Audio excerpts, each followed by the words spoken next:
ये जी कितना वजन उठा के आ रहा है, ये देखें कितनी मेहनत हो रही है, क्योंकि ये सीज़न है घास काटने का। अच्छा ये बता दूं, ये अभी सीज़न है, अभी जो घास काट रहे हैं ना, ये काट के ये लोग अपने घरों में सुखाने के लिए रख देंगे, फिर जब सर्दी आएगी तो अपने जानवरों को ये खिलाएंगे। ये इसलिए घास काट के लेके आ रहे हैं इस टाइम, पहाड़ों से, अपनी ज़मीनों से, हर जगह से। यहाँ पे जी काम सिलसिला जारी है, जैसे मैंने आपको बताया था सी पैक निकलना है, तो उसके हवाले से काम जारी है और सड़क को बड़ा किया जा रहा है।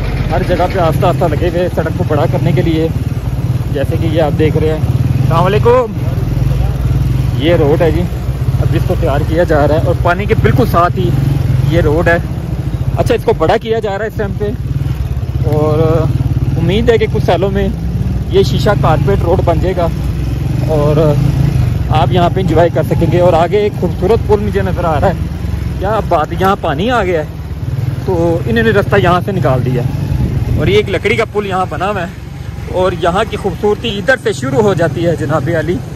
ये देखे जी, क्या बात है, क्या बात है। ये नीचे दिखाया जरा व्यू, वाह वाह वाह वाह वाह।